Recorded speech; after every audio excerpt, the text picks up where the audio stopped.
Police നിങ്ങളെ തല്ലിയാൽ എന്തൊക്കെ ചെയ്യണം എന്ന് പറഞ്ഞുകൊണ്ട് ഞാൻ 2-3 റീൽസ് ഇട്ടിരുന്നു. അതെല്ലാം വൈറലായതിൽ വളരെ സന്തോഷമുണ്ട്. കോട്ടയം നാഗമ്പടത്തിനടുത്ത് കടത്തിണ്ണയിൽ അവശരായി കിടന്ന ചില വ്യക്തികളെ പോലീസ് ക്രൂരമായി മർദ്ദിക്കുന്ന വീഡിയോ വരികയും അത് ചോദ്യം ചെയ്ത ഒരു വ്യക്തിയുടെ വീഡിയോ വളരെയധികം വൈറലാവുകയും ചെയ്തു. ഒരു സിവിലിയനാണ്, എനിക്ക് നിങ്ങൾ ചെയ്യുന്ന നടപടി റെക്കോർഡ് ചെയ്യാനുള്ള എല്ലാ അവകാശമുണ്ട്. ഇതിനെതിരെ പോലീസ് സ്റ്റേഷനിലോ പുറത്തോ എവിടെ വെച്ച് വേണം വീഡിയോ റെക്കോർഡ് ചെയ്യാം. ഈ വീഡിയോ റെക്കോർഡിങ്ങും ഓഡിയോ റെക്കോർഡിംഗ് എല്ലാം പ്രൈമറി എവിഡൻസ് ആക്കി മാറ്റിയിട്ടുണ്ട്. കഴിഞ്ഞ ജൂലൈ 1-ാം തീയതി വന്ന ഭാരതീയ ന്യായ സംഹിതയുടെ 198-ാം വകുപ്പ് പ്രകാരം ഒരു തരത്തിലും ഒരു മനുഷ്യനെ ശാരീരികമായി വേദനിപ്പിക്കാനുള്ള യാതൊരു റൈറ്റ്സും പോലീസിനില്ല.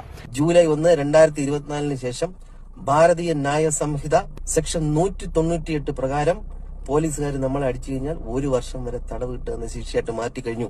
എല്ലാവരുടെയും ധാരണ ഇത് പോലീസ് എന്തെങ്കിലും ചെയ്താൽ പോലീസിൽ തന്നെ വേണ്ടേ പരാതിപ്പെടാൻ എന്നൊരു ധാരണയാണ് എല്ലാവർക്കും. അങ്ങനെയല്ല. പുതിയ റൂൾ പ്രകാരം നമുക്ക് മജിസ്ട്രേറ്റിന് ഡയറക്റ്റ് ഒരാൾക്ക് പരാതി കൊടുക്കാനുള്ള ഓപ്ഷൻ ഉണ്ട്. കേസ് എടുക്കാൻ വേണ്ടി SIയുടെയും CIയുടെയും ഒക്കെ കാല് പിടിക്കുന്നു. വേണ്ടടേ. ഭാരതീയ നാഗരിക സുരക്ഷാ സംഹിത അനുസരിച്ച് സെക്ഷൻ 175 സബ് ക്ലാസ് 3, 4 പ്രകാരം മജിസ്ട്രേറ്റിന് നേരിട്ട് കേസ് കൊടുക്കാനായി. കള്ളക്കേസ് എടുത്താൽ പോലും ഏകദേശം 1 വർഷത്തോളം തടവും ജോലി നഷ്ടപ്പെടും. പോലീസുകാർ കള്ളക്കേസ് എടുത്തിട്ടുണ്ടെന്ന് തെളിഞ്ഞു കഴിഞ്ഞാൽ 201 പ്രകാരം 3 വർഷം വരെ തടവ് കിട്ടുന്ന ശിക്ഷയാക്കി മാറ്റിക്കഴിഞ്ഞു.